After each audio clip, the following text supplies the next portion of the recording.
Hi, I'm Brian Fay in Bosque Village. Today we're interviewing a playwright and novelist who's written several novels and novelettes, Hmm.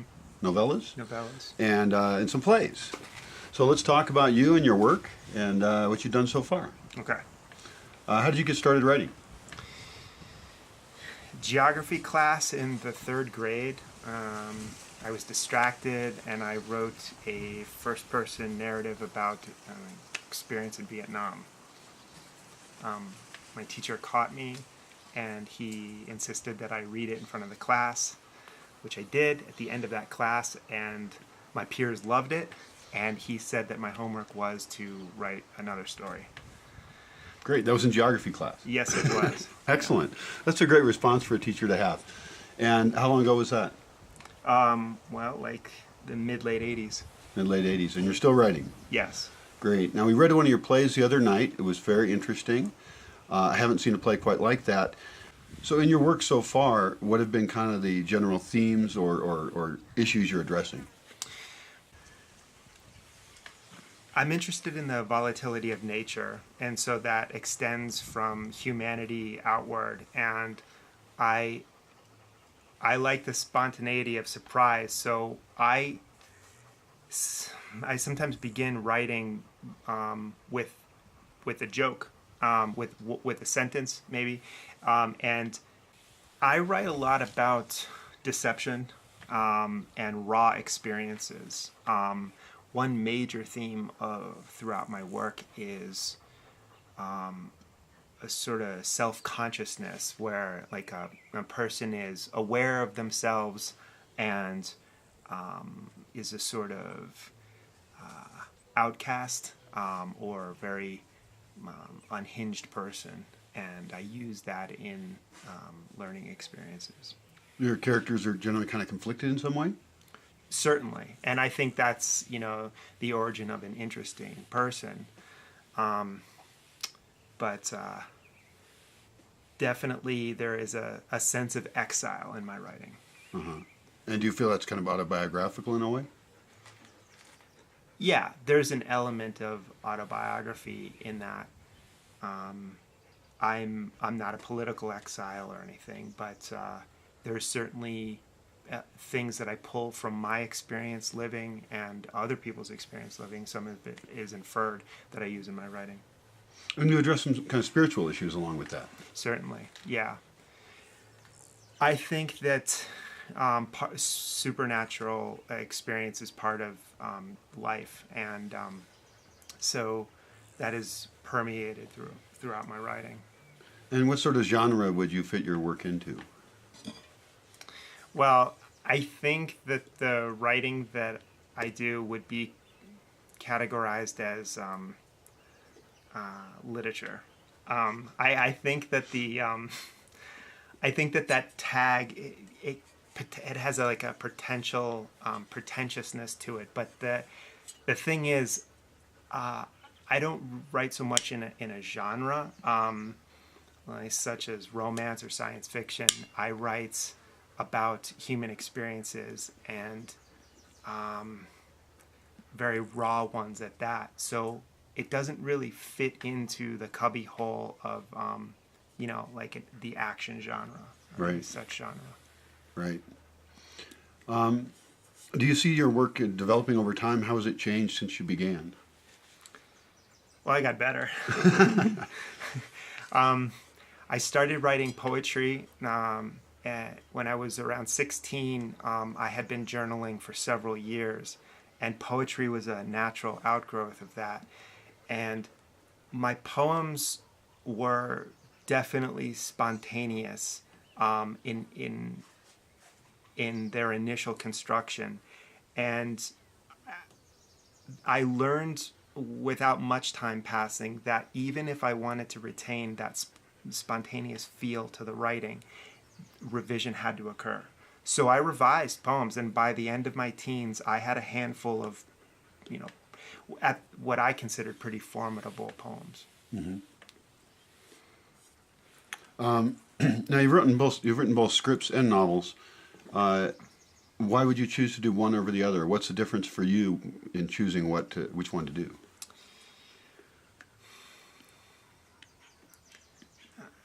in writing prose,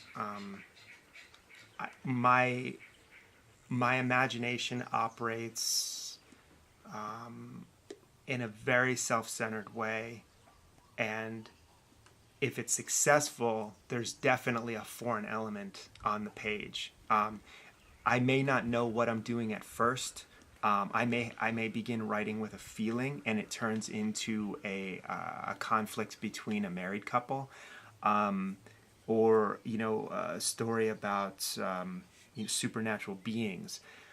But so the writing can take me through the unknown by way of a sensation or a theme that I want to write about into something that is palpable to me, that is very real,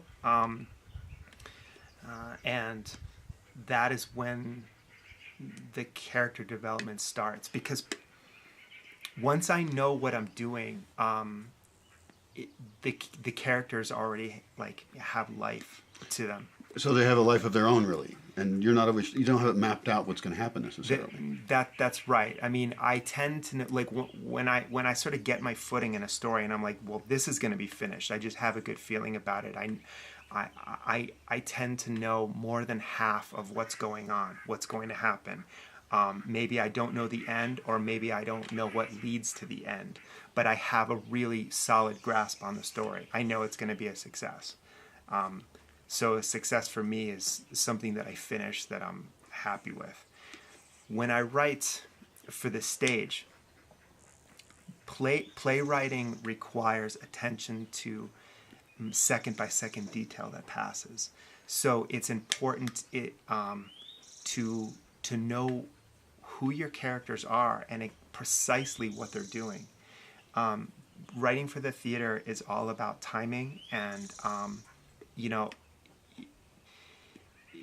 comedy and tragedy basically are both linked by strong dialogue, strong characterization, and strong story. And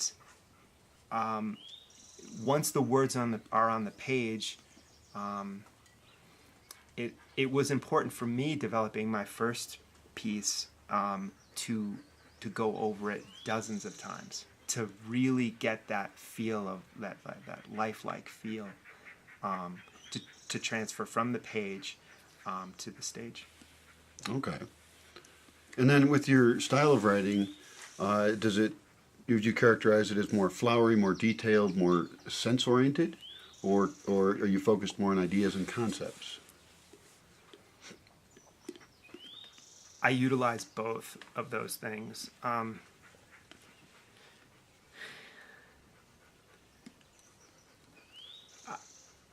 I am very interested in language, and I love playing around with hackneyed expression, and I like and have developed, I think, a skill at avoiding standard language.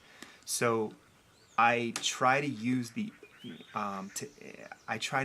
what I want to say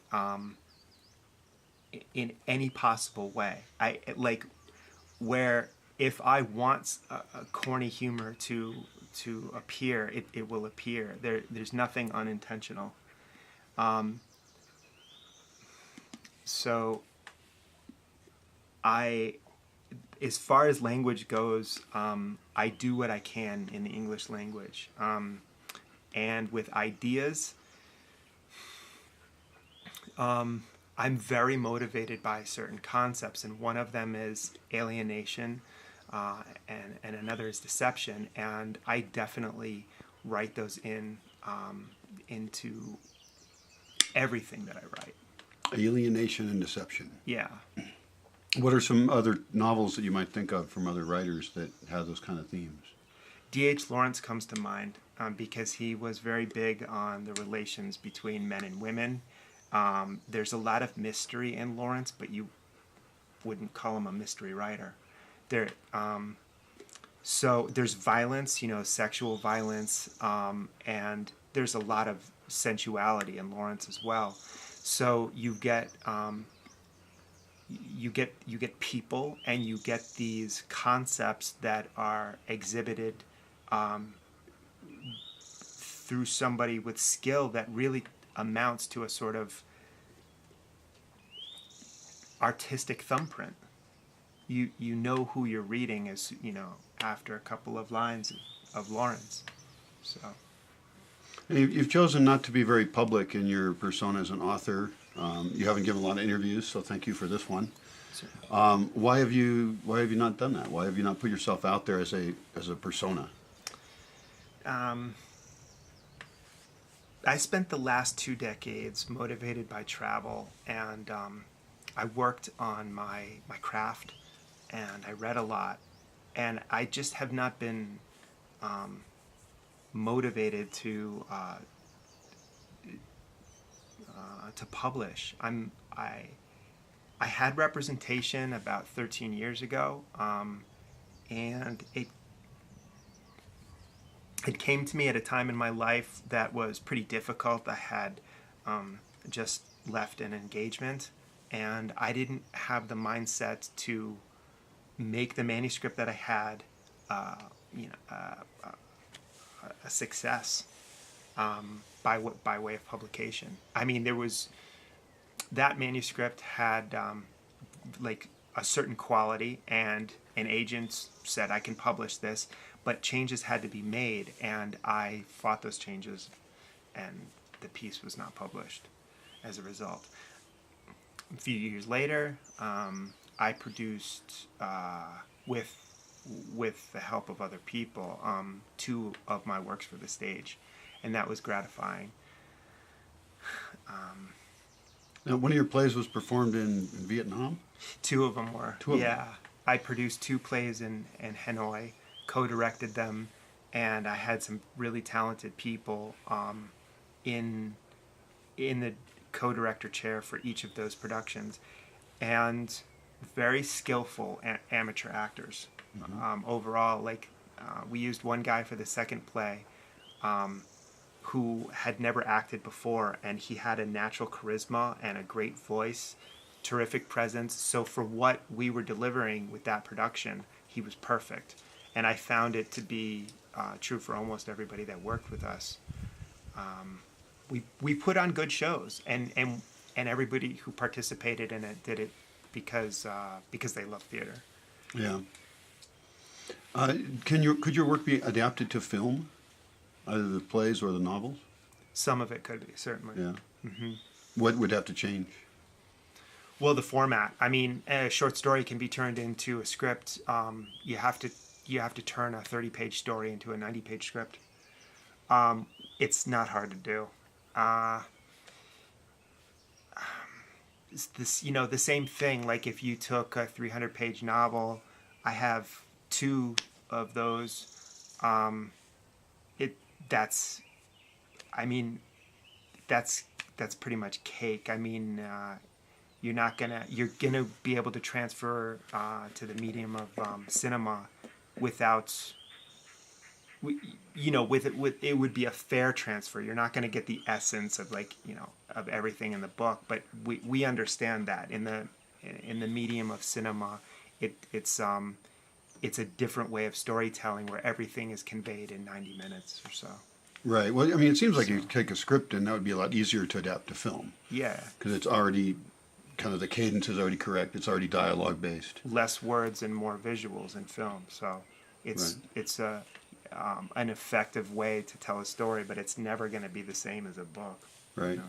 Now, by choosing not to put yourself out there as a public persona, I mean, it seems like you're not really motivated by the fame. I mean, a lot of people are like, I want to be a famous author. That's their real goal.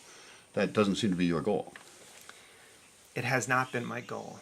My work comes first, and I have, I guess, suffered because I haven't had ambition to publish it.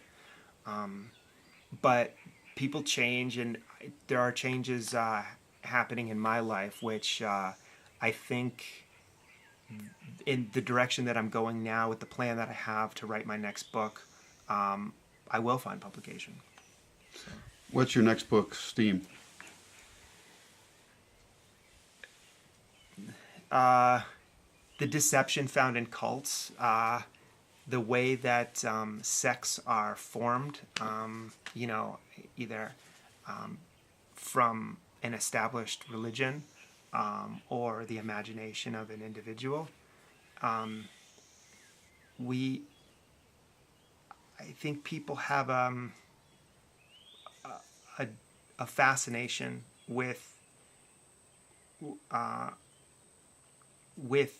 so-called supernatural mystery. We've seen people in the States, form religions in the 19th century. That's how we got the Latter-day Saints, and all types of theism that emerged in the second half of the 19th century. The ancients were all over the world were fascinated with mystery, mystery cults, and the Romans were really influenced by the Persians, and Roman soldiers actually developed a cult that is distantly related to Zoroastrianism, known as Mithraism. Mm-hmm. And it's I think that cults exist because people want to construct what they believe in, and I find that fascinating. You take bits from different sources to create something that is your ideal, someone's ideal, and then you try to build a truth around that. It's inherently false, and the fact that people still go after those, they can be found in money schemes, they can be found in popular circuit speakers. I mean, there are people operating today like Deepak Chopra who are misleading people, by the tens of thousands because of an ideal that absolutely cannot be proven. People seem to want this. They want to be part of some kind of belief system. They need a structure of some kind. Why do they need that? People are looking for happiness. Someone wrote that humanity exists to avoid pain. So if you're successful at avoiding pain, then you want happiness. And religion is a way to get it. Sex is a way to get it. In a manner of speaking, one can get happiness from that. And then, of course, love, like carnal love, is a way to find happiness. It's not a way to find truth. And then, so people, I think, want to be fulfilled. And a very potent aspect of this, and what becomes a very lucrative aspect of this, is that need to be fulfilled is found among every class. So people flock in droves to some magnetic speaker. And, yoga, or like some, very good public speaker with, a twinkle in their eye and some keen, mysterious things to say about the universe, becomes their leader. So at some point, those followers have lost control. It can be regained, but the fact that the control is lost initially for a need, which I believe is a need for happiness and can be a need for truth, is eclipsed by deception. Huh. So essentially it's a lie that people seek. People need these lies to feel happy? I mean, does that work for them, do you think, mostly, or is it a bad path? People can find lies that satisfy them outside of so-called religious movements. I think that happens all the time. But deception is always a factor. Mm. So, would it be better if people could find happiness without these constructs? Or can they?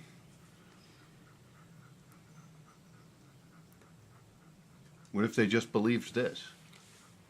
I think people can find happiness in the material world, and they certainly can find relative truth. I believe that submission to God requires a relinquish of desire. So we essentially have to give up who we are in order to know who we will truly become. And that is, on the table for, endless debate, because which God am I talking about? Which God comes to your imagination?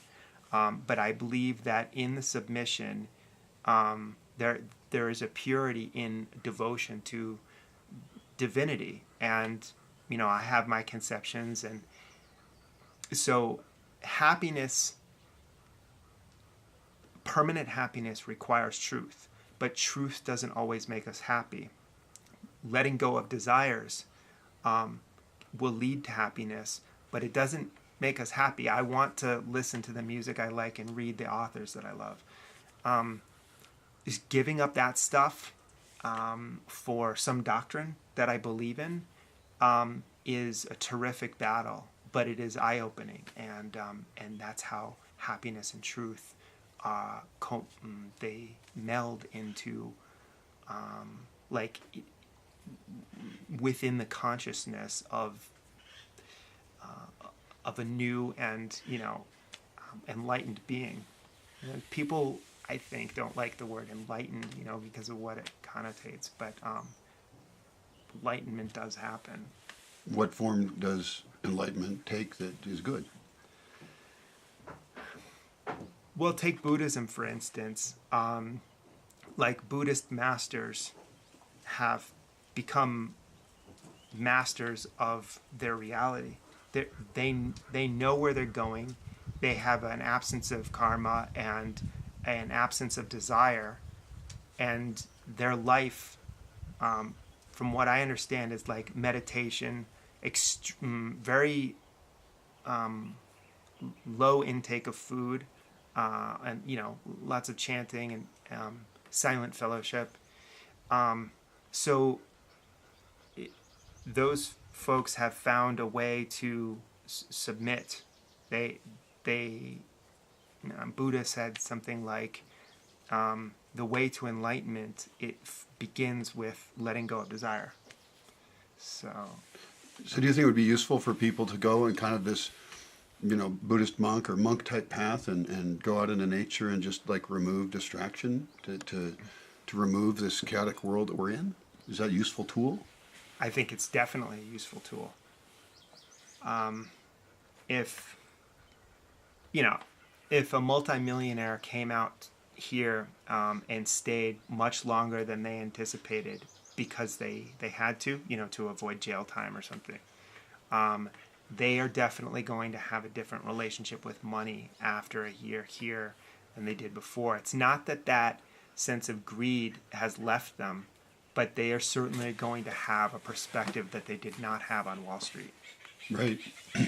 A lot of the older religions, when people had them, that was their only choice. They were in a cultural framework, and they had very limited inputs, intellectually, socially, spiritually. Now we live in this just cauldron of all these options. There's so many ways of being. In the modern times, what do you imagine could be a spiritual path that would actually make people happier instead of just distracted with so many options? Putting our attention on one thing for longer periods of time, such as another person or a book. Mm-hmm. I found that, the more that I want to know, the more time it takes me away from my original task. And, when one is studying, a lot of reading must be done on the side if you're doing in-depth studying. And that is absolutely one thing. It's a time-consuming process to develop mastery in some discipline. But there's another way to be distracted, and it is, it can be like watching a movie with a partner and feeling the need to look up the details of the life of Martin Luther King Jr. because you just, that person is interesting to you. Maybe something in the movie triggered your imagination to think about Martin Luther King, and then you realize you want to know his dates. you can't remember the name of the guy who was framed in his assassination, or so, just some need that takes you away to where you can't focus on the, watching the movie with your lover. You need to go somewhere and look up the life of Martin Luther King. That kind of thing is, it's certainly useful. It can be a part of inspiration and a task that needs to be done. But it also can be disastrous in our production. And when we apply ourselves to one task and our attention is free of like the clutter of thought in our minds, I think that we not only have a much stronger capacity to succeed in what we're doing, but also a much higher likelihood of being happy. So really focusing on it and removing distraction for a time, but then setting aside other times to explore the topic more fully. Yeah. Right. When I come to places like this, the first thing that settles in with me is like that I can't listen to music. Like that I just don't listen to music at the Bosque the way that I listen to it at home. And when I was 15 through like 22, music was so important to me that I would be thinking about the songs that I wanted to hear all the time. I remember having that like sort of beautiful anxiousness of not being able to hear Crass when I was at some camp when I was 18, because I really wanted to listen to this album by Crass. And that's just the way that it is. It's a much different experience now. It's mellow, but that separation from stuff has a lasting, profound impact on me, and it's something to treasure. It's something to stay in touch with, and that separation from stuff is like partnered with putting one's attention on one task and doing it well. Right. Well, here at the Bosque, there are a lot less distractions. There's a lot less to do, which perhaps lets us do what we do more intensely. Mm-hmm. You've been here about a week? Almost 2 weeks. Almost 2 weeks. How has that been for you? Oh, really good. I would be staying here for the whole month of May if I could. Some of it was hard work and long days, and then I would be,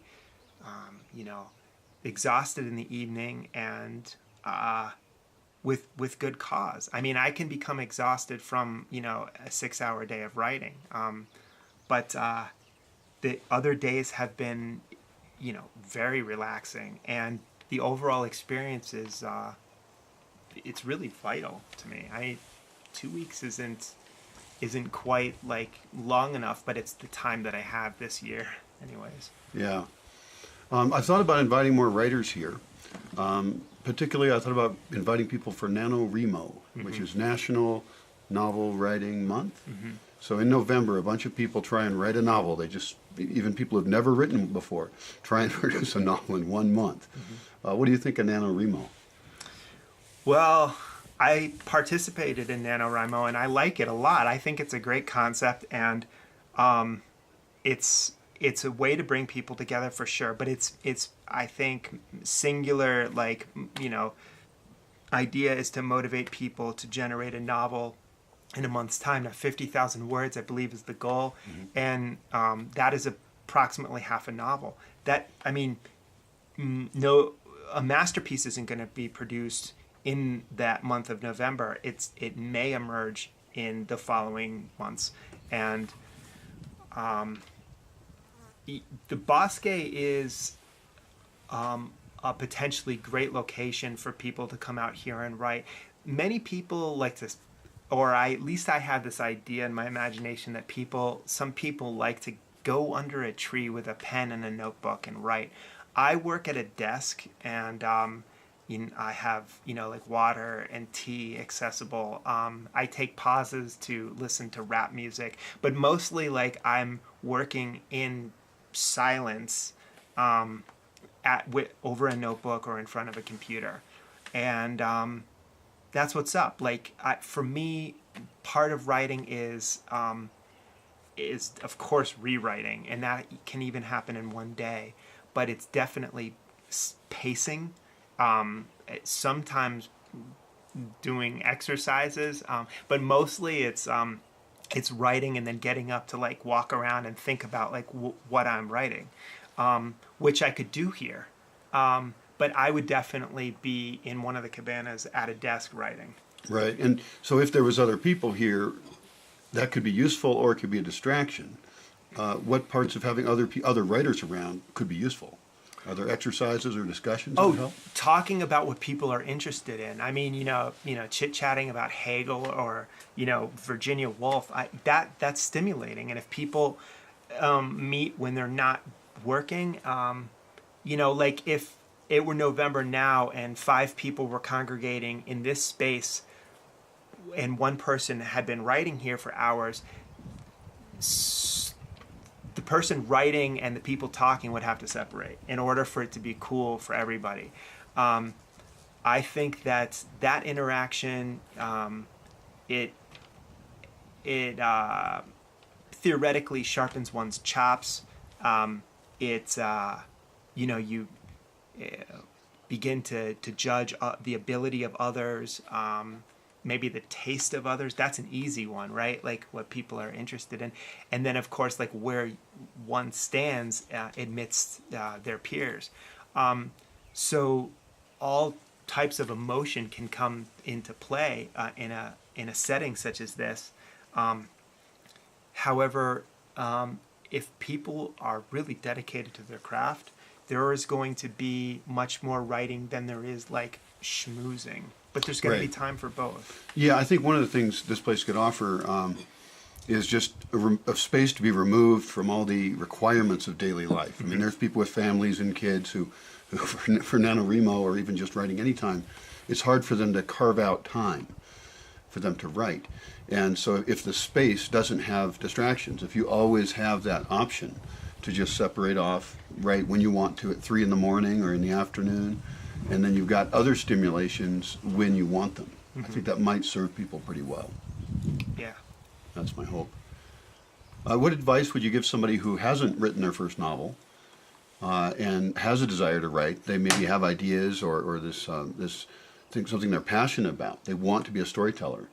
What would you advise them to do to get started? Outline their idea so they know what they want to talk about. To not be afraid of free writing and judgmental about first drafts and so forth. I think it's important to get the ideas out and prune back later. I think that's kind of the point of NaNoWriMo, is it's a kick to say, just write. Yeah. Just do it. It's to get you over this, like, oh, the next word has to be the right one. Yeah. Instead, it's like, just spew it out, fix it later. Yeah. I have a habit of, like, naming characters, like, just bland names or really outlandish names, whatever comes to my head, and they just be horrible. Like, just, like, naming, like, female characters like Becky, and then just like trying to figure out who Becky is outside of the name. The name Becky changes to something that suits the piece later, but the character is created even before it's like really alive. It's being like pieced together. It's being conceptualized, he or she. So for young writers, I think I would definitely say that that they should write without abandon and be fearless in killing their darlings. What does that mean? Kill your darlings means to get rid of the things that you love that aren't right for the piece. Okay. They might factor in somewhere else down the line, but the things that don't work for the piece are things that peers in a workshop or other critics are going to they're going to lambast. A writer, an artist has to stay true to the design. They to be successful, you have to like follow the truth of what you're making. And so it's partly on you, but it's up to you to be, it's up to the author, the creator, to use discernment in what they're creating so that they give something that is, you know, flawless or like perfectly imperfect, you know? Now, your books aren't really like Pulp Fiction. They're not just for entertainment. You have ideas that you're promoting. You have social concepts you'd like to convey.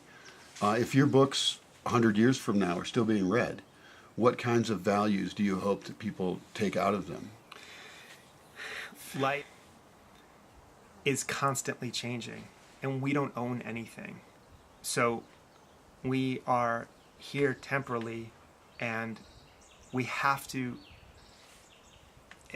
accept change.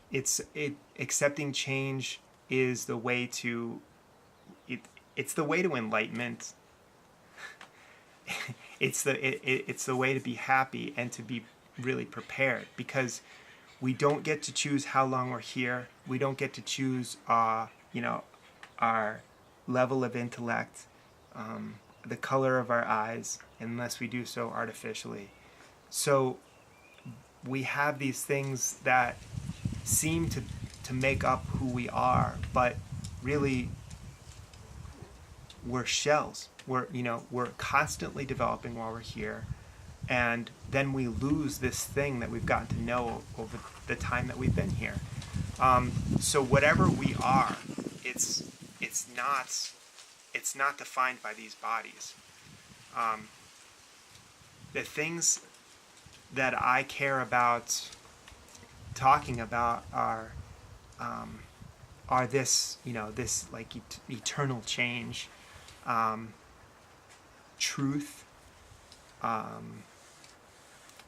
I love irony and meaning. I mean, it's, you know, it may sound sterile when just to say these words, but like, you know, in a piece of ridiculous comedy, I try to put meaning. It's what I want to say, and it can be, you know, a statement against, sort of against the way that people treat each other, or what, it could be anything. But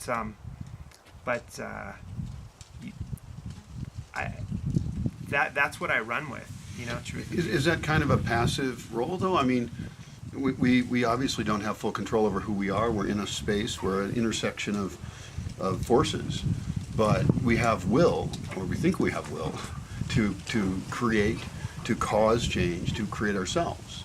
Certainly. So how does that match in with what sounds kind of like a passive thing of like there's just change, stuff happens? I don't know. Well, no, definitely we can be the catalysts of change. You know, on a molecular level, like our bodies are constantly changing. We're aging. That is beyond our grasp. But we can be change. We can become leaders. We can become millionaires. We can do things like, you know, I could strike you now, and that would change the atmosphere greatly. Like that would be a major change for us right now. Like, so we can be change, but we can't control like exactly our development every step of the way, and ultimately we don't have control over when we exit. Right. Even if we try and have all the force we can, we're still at the mercy of everything else. Yeah, and that's, I think, what's beautiful about life. We can choose to be interested in, you know, jazz music or anything else, but change is constantly happening to us. So it's, I don't know, it's like ebb and flow. I mean, we are part of that change, but it's also happening to us. So it's a very mysterious thing. But, you know, I don't mean to be to suggest that like life must be lived in a contemplative way. I think action is better than contemplation, and we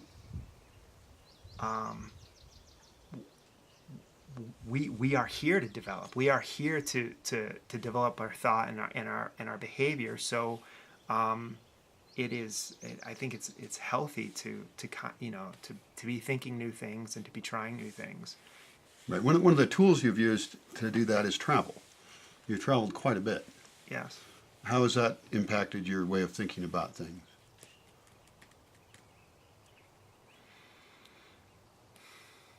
Or even now, like you've been spending some years in Mexico. Has that altered you as a person? The world has made me see nationalities differently.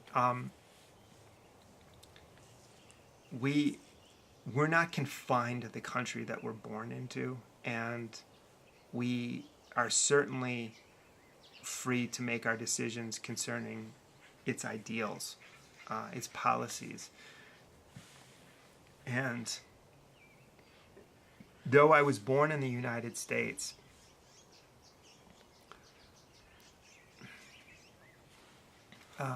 I don't have an obligation or a desire to uphold the ideals of the United States.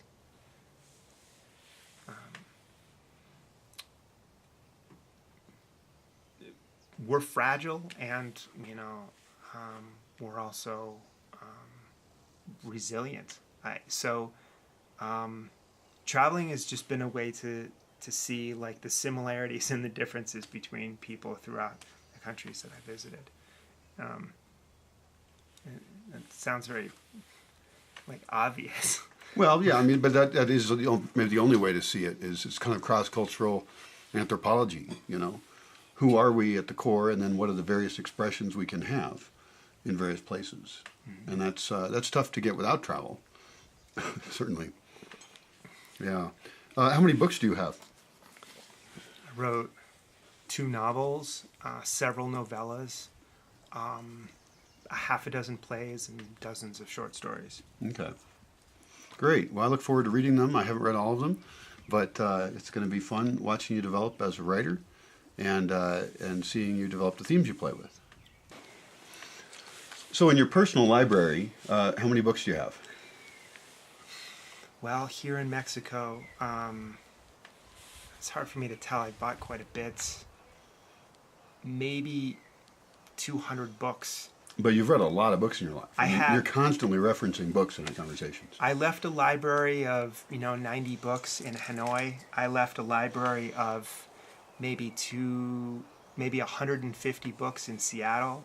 I have books in Carolina, and so I am now trying to amass a new library that is meaningful to me, that I'll get to hang on to. So I read a lot as well. I don't read a lot of fiction. I'm a big fan of nonfiction. But if you were going to recommend to me some books that maybe I haven't read, especially maybe ones that play with the genre a little bit or will really alter my thinking, what kind of books would you recommend? Well, there's a book called Textermination by Christine Brooke Rose, which is... That's what is it? Textermination. Textermination. Yeah, okay. It's basically about literary characters throughout the epics of literature, gathering at a hotel in San Francisco to discuss their relevancy and their legacy. It's funny. It's a pain in the ass to read, and it's sort of maybe it's a writer's book. Yeah, because you'd want to be familiar with those authors then. Sure. Okay. It's pretty funny because like JR from Dallas shows up and he's like, "But am I real? Like, do I get to vote? Like, do I all these television characters, MacGyver's in it, all these people like crash the party, and they're fighting for their relevancy. Like, do TV characters matter?"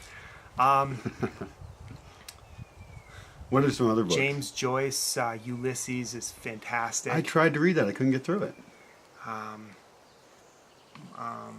Proust is delightful to read. Proust. Yeah.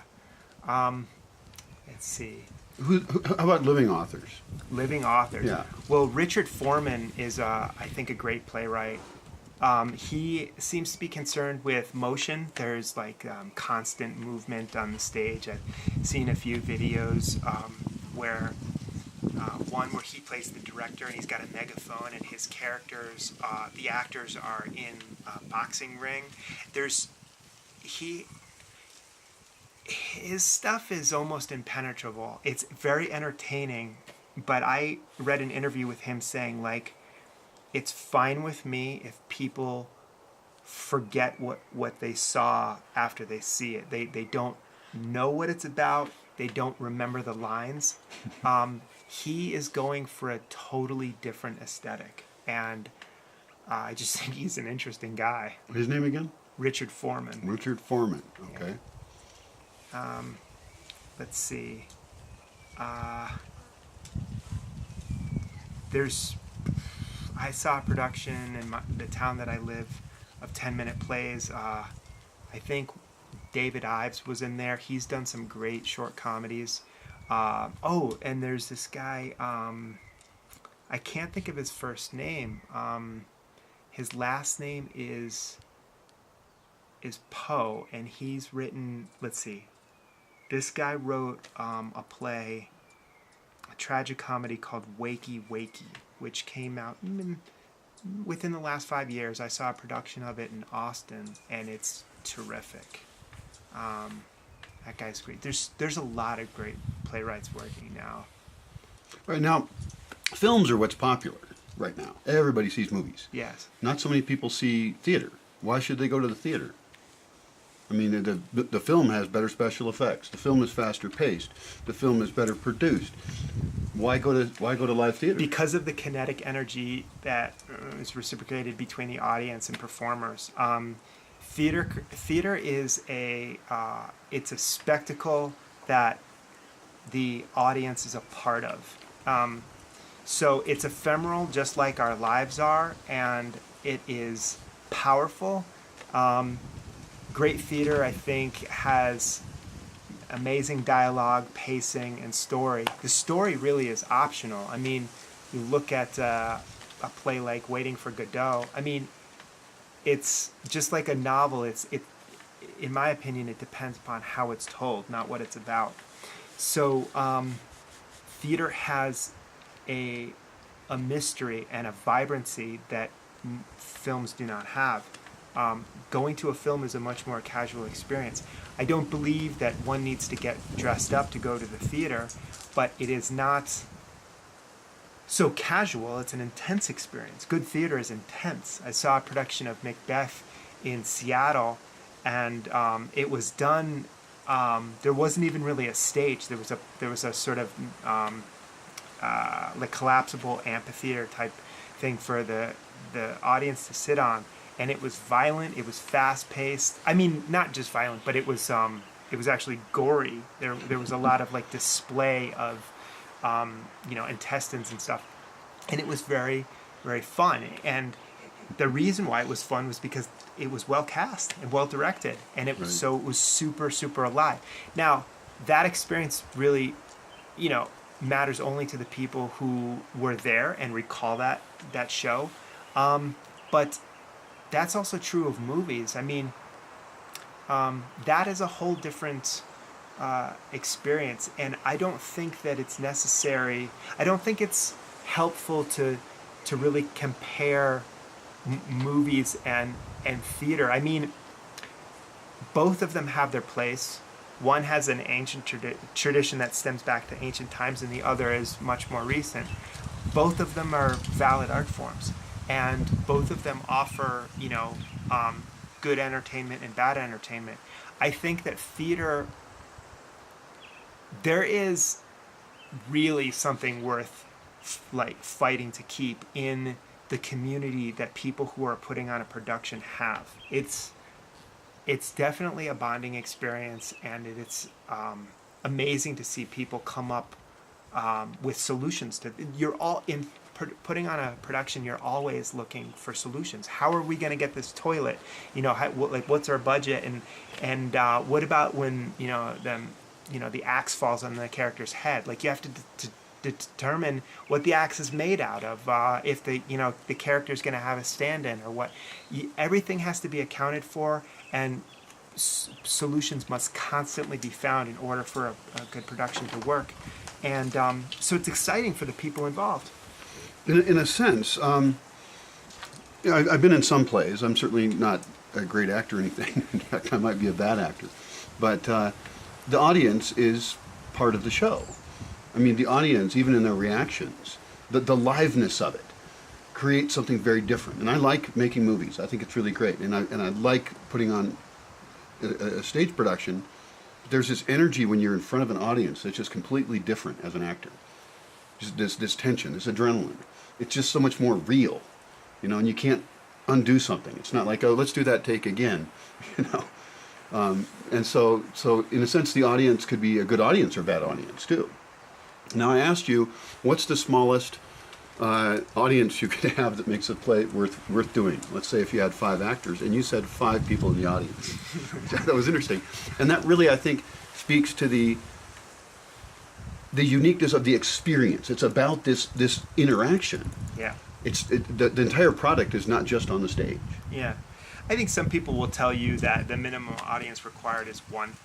I have seen one production where me and my girlfriend were the only people watching it, and it was definitely worth seeing. I think that maybe the more successful that one becomes, that number increases, exponentially. Yeah. Well, one of the reasons I accepted your application to come down here is because you're a storyteller. And the Bosque is about telling stories. Now, we have values and goals, things we want to impart. We're doing it primarily in video. But also, we here are the players, we here are the audience, all the world's a stage kind of stuff. And so one of the conversations I want to explore with you is the Bosque as a stage, the Bosque as a production, and people playing their part. I mean, we all wear masks, so we're all actors in some sense. But being in a space where we're bringing out the best in people, where we're welcoming people to not just be consumers, but be creators, to be scientists experimenting. And so now you've seen the space. What are some of your thoughts about how we can turn this into a production, showing the world our ideals, showing the world our activities? There are numerous places in the Bosque that would be ideal for staging a production. I think the first thing to do would be to determine how a production would be staged at any of the given locations that, say, you or I would like to promote as theater spaces. The second thing would be to get people down here who want to do theater. Right.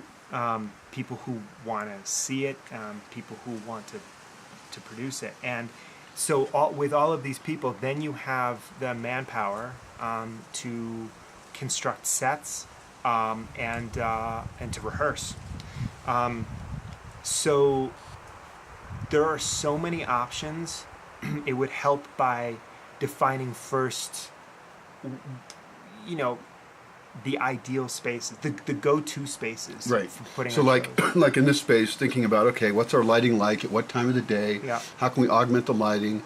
How can we improve audio? How can we make it visually interesting? Should we build a green screen? I probably need a green screen.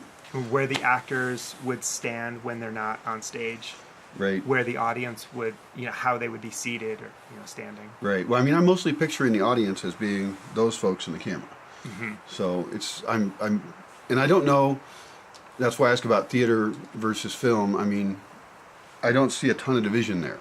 I know there's differences, but so what you mentioned is sets and casting, and that's true. What I need to do is prepare people, including non-actors, because I want something very real. I want people to be their own show in a sense, so they bring their own character. Certainly people could come and they could play a different character than they really are. But I guess I'm interested in them enhancing their own character and playing themselves. Because I know for me, if I try and play a different character, sometimes it can work out, but usually it seems artificial. So I've gotten into this role called Brian that I've gotten really good at playing, and I say my type of lines, I know the kind of thing I do, I know the impact I have on other people, and then I react to them in various ways. So this kind of mixing of reality and theater, festival, party, conversation, debate, all of it, Because you're here playing a role. Yeah. Fulfilling tasks. Yeah. I mean, the role, yeah, I'm a participant. Yeah, a participant. And that's the word I like the most. Because that's the other thing is most of the spaces you can go to in the world, you are the consumer. You must just sit in the audience. Yeah. I want us to be the audience and the players together. Yeah. Which is a very odd concept, really. Yeah. Now, you've decided to be anonymous somewhat. We haven't used your real name. Mm-hmm. And why is that? Well, I'm pretty well fascinated by the idea of delivering earnest communication at a distance of some kind. It's a sort of mimicry of the way that we socialize and promote ourselves in this day and age. So a little bit is entertaining for me. A good deal of it is a desire to maintain a sense of privacy. I'm not a fan of having my picture taken or being on camera, but I socialize with people all the time. I'm, comfortable enough with myself to perform, but I have chosen to keep that sort of wall there in an effort to express myself, but where there's like the absence of the direct source. It's really me, but it's coming out of the mouth of somebody else, or you're not seeing me. You're only reading me, and then so very similar to that is a sense of not wanting to promote myself. When I publish, there are certain things that I will have to do in order to to launch the book, to support it, and those could be a stretch for me, but most likely I will just embrace the task. But like many other people who have chosen to do that, I want my work to stand for itself, and so all of these reasons are also like why I don't participate in Facebook or Instagram. Right. Do you feel like it's kind of like the social media world is sort of shallow, and you feel like that's a distraction from what you really want to communicate? It's certainly a distraction. I think plenty of deep people participate in social media. I mean, I use WhatsApp, but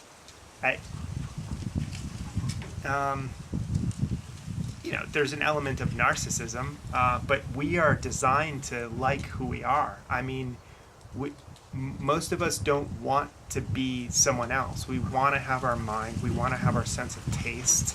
We want to be the color and the sex that we were born into, or whatever we desire to be, I guess. If we feel a change must take place in regards to those things, but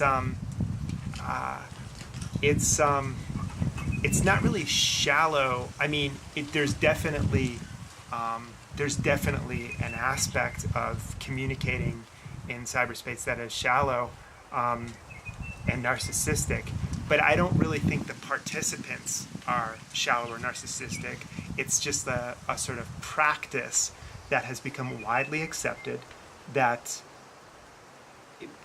is strikingly shallow. Yeah. I certainly respect that. I respect your choices. Obviously, I've tried to make as much of a virtual Brian as I can. I'm going the opposite direction and probably the more popular one. But I certainly respect that you're making that conscious decision to kind of, in a way, decide what you share and don't. Yes. And hopefully that will also cause people to focus more on your actual work and not be distracted by a persona that was created by a PR agency or something. So, wow. It's been great having you here in the Bosque. We have talked about a lot of stuff off camera. Yep. The conversations have a lot of loose ends. We could probably go pick those up and talk for another couple months. Yeah. Anyway, so it's great that we got a chance to talk on video and share some of our thoughts. You're a very thoughtful guy. Thank you. And I love it that when I toss an idea out there, you have references and things you've read that I've never even heard of. That's really exciting for me.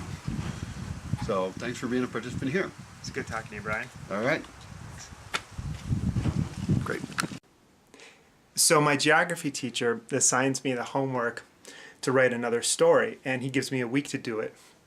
And so I spend the following week in study hall and at home in the afternoons working on this story. And the following Friday comes, and I'm given 15 minutes at the end of class to read my story in front of everybody. And I'm reading the story. It's like twice as long as the first story. And I put all this thought into it, and everybody seems really interested in it. And then at the end, I deliver the punchline, and I got booed. And that was my first taste of criticism. And what was wrong at the end? I actually remember it very well.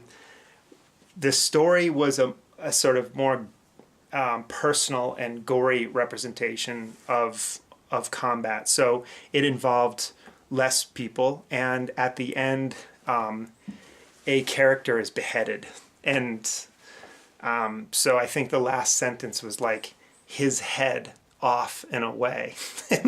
Nobody liked it. Okay, so third graders don't like beheadings, maybe. That's a lesson we may learn. Also, it's interesting. So they love it. They love the story the first time, and then it gets a little deeper, a little harder core. You know, after they put you on the pedestal, they take you down.